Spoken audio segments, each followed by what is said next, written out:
ස්තුති යේසුනි. ප්‍රශංසා වේවා ස්වාමිනී. හාලෙලූයා. අපි දෙවියන් වහන්සේගේ වචනයට සවන් දුන්නා. දෙවියන් වහන්සේගේ කැමැත්ත තමයි මම උන්වහන්සේ අභිමුඛය මහිමය ආශිර්වාදය අත්දැකීම. ඒක දෙවියන් වහන්සේගේ කැමැත්ත තමයි මම දෙවියන් වහන්සේගේ වචනයට ප්‍රතිචාර දක්වන්නේ කෙලෙස්ද කියලා දැන ගැනීම. ඉතින් දෙවියන් වහන්සේ බලාපොරොත්තු වන්නා වූ ප්‍රතිඵලය මගේ ජීවිතේ ලබා ගන්න නම් මම කර යුතු පළවෙනි දේ මගේ ජීවිතයේ කිලුටුකම් සහ නපුරුකම් අහක දමා උන්වහන්සේගේ වචනය යටහත්කමින් පිළිගැනීමයි. මට දෙවියන් වහන්සේගේ වචනය මම පිළිගත යුත්තේ මට පැමිණෙන්නේ දෙවියන් වහන්සේගෙන්මයි. ඒක මිනිස්සෙක්ගේ පණිවිඩයක් නෙමෙයි, ඊට වඩා සුභ උත්තරීත උන්වහන්සේගේ වචනය හැටියට පිළිගත යුතුයි. අපි දකින දේ වචනේ කවදාමත් යේසුස් වහන්සේ කියනවා මම ඔබ සුව කරනවා කියලා. එතන යේසුස් වහන්සේ කියන්නේ නුඹේ ඇදහිල්ල නුඹ සුව කරනවා කියලා. ඉතින් මිනිස්සෙක් යම් අවස්ථාවකදී ඒ රෝගීව සිටනවා නම් නැත්නම් යම් දුර්වලකම් තිබෙනවා නම් ඔහුගේ තිබෙනා වූ රෝග ලක්ෂණ ගොඩක් තිබෙනොත් ඒ කුමන දේ තිබුණත් ඔහුගේ මනසට සිතුවිල්ලක් එනවා ඇදහිල්ලක් නැහැ කියලා. ඇදහිල්ලක් නැහැ කියලා. ඉතින් ඇදහිල්ලක් නැහැ කියලා හිතනකම් සුවය ලබන්න නැත්තම් නිදහස් වෙන්න මිදීම ලබන්න සම්පූර්ණ තිබෙන බලාපොරොත්තු විනාශ වෙනවා. ඉතින් ඒ කෙනා ඊට පස්සේ ඔහුගේ මනසේ යම් ඍණාත්මක සිතුවිලි සහ මනස පහතට එතන මානසික ආතතියට පවා පත් වෙනව සිතුවිලි පැමිණෙනවා. නමුත් අද මම ඔබට සුභාරංචියක් ගෙනෙන්නට පැමිණ සිටිනවා.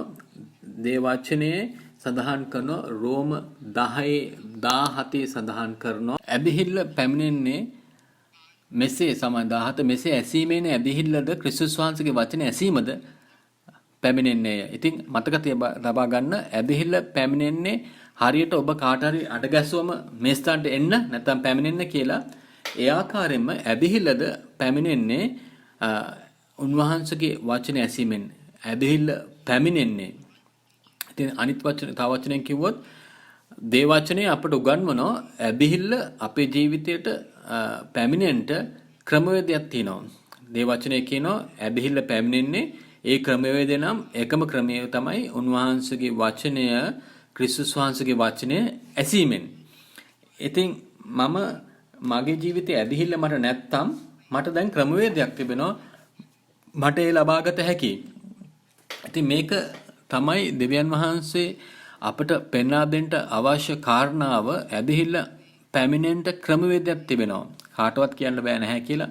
ඉතින් ශුද්ධාත්මයන් වහන්සේ අප තුළ උන්වහන්සේගේ වචනය සැබෑ කරලා අපට අදාළ කරන්න දුන්නම ඒ පැමිණෙනවා. ඉතින් ඇදහිල්ල පැමිණෙන්න ක්‍රමවේදයක් තිබෙනවා. ඉතින් අපි මේ පදය අරගෙන අපි ඒක හොඳට බැලුවම ඒක ඔබට මොකද්ද තියෙන්නේ කියලා අපි දකිනවා තුනක් කාරණා. අපි ඒක පියවර තුනක් හැටියට අපිට ගන්න පුළුවන්.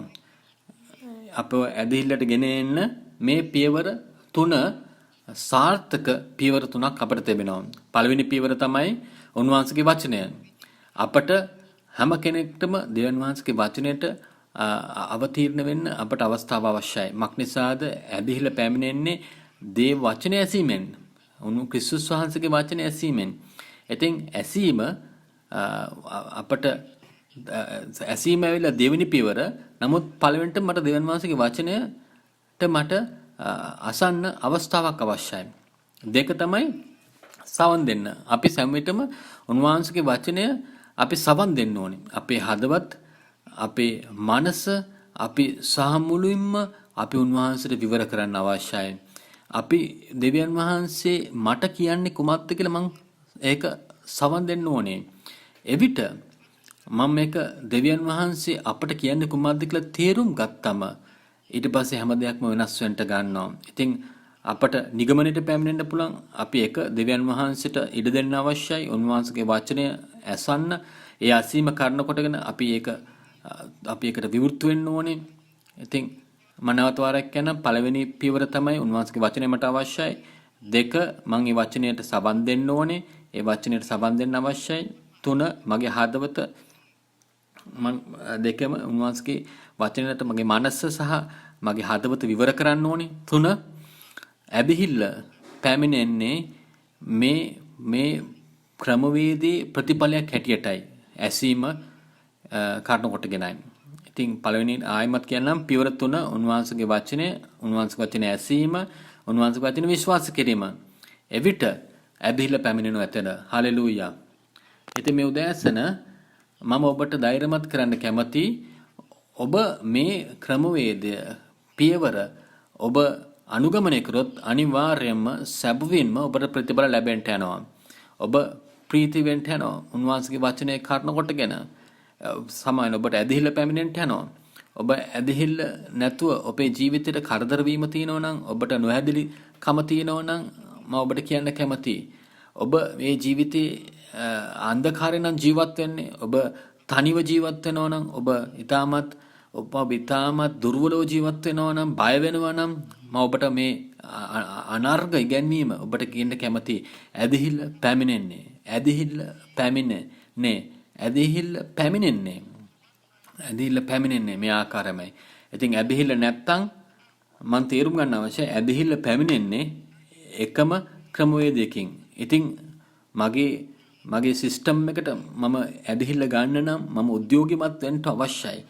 ඉතින් මේ කාරණා තුන මොකද්ද අපේ ජීවිතේ ඇදහිල්ල ඇති කරගන්න?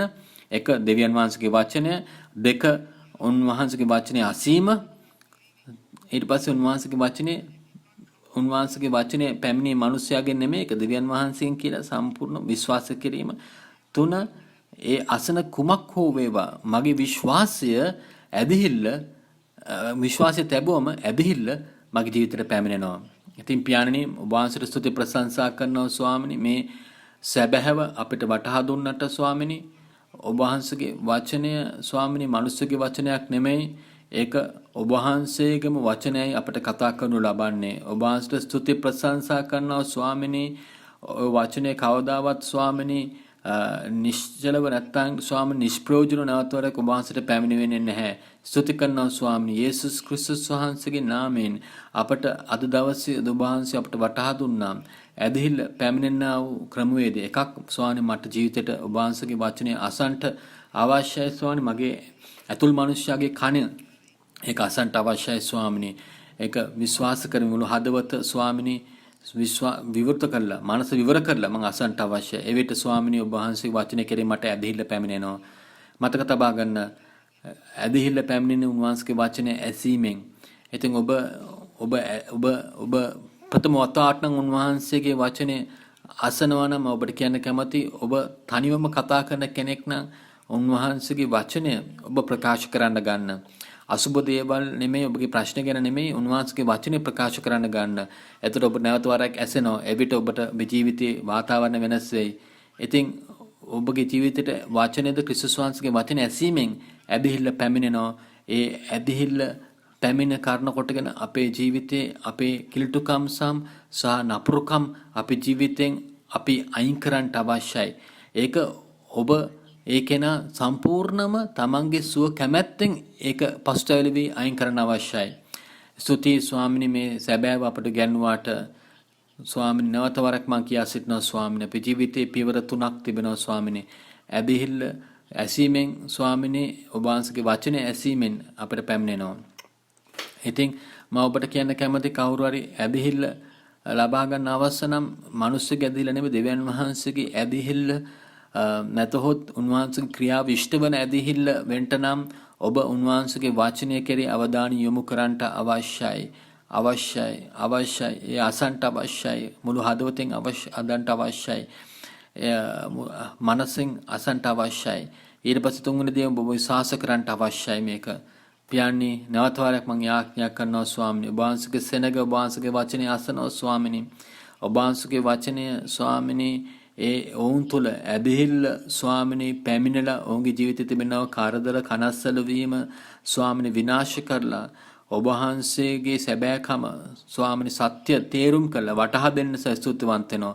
මම යාඥා කරනවා ස්වාමිනේ සෑම බාධාවක්ම සෑම ස්වාමිනේ කඩුල්ලක්ම ස්වාමිනේ සෑම නොහැදිලිවන්තකමක්ම ස්වාමිනේ ඒ විනාශ කරලා ස්වාමිනේ ඔබ වහන්සේගේ වචනේ කාරණ කොටගෙන ස්වාමිනේ ඔවුන්ගේ ජීවිතයේ ස්වාමිනේ ගැලවීම ස්වාමිනේ නැවත වරක් පැමිණෙන්නට මම යාඥා කරනවා ස්වාමිනේ ඔබ වහන්සේට විරුද්ධව පැමිණියා වූ ස්වාමිනේ සාවුල්ල පාවුල්ල කරාක්මෙන් දෙවියන්ගේ ඔබ වහන්සේ ක්‍රියාව කළ මැනව ඔබ වහන්සේගේ ජීවිත ස්වාමිනේ ඔබ වහන්සේගේ වචනය අනුව ක්‍රියා කළ මැනව ඔබගේ ජීවිතේ ඔබගේ සහෝදර ඔබගේ ජීවිතේ ඔබගේ පවුලේ ඔබගේ සමාජයේ වෙනස් වෙන්න නම් මේ සැබෑකම අපි ලබා ගමු. යේසුස් ක්‍රිස්තුස් වහන්සේගේ අනර්ග වූ මහිමවත් වූ නාමයෙන් ආමෙන් හාලෙලූයා. ස්වාමීන් වහන්සේගේ ආශිර්වාදය ඔබට ඔබගේ ජීවිතයට වේවා. අනර්ග දවසක් වේවා.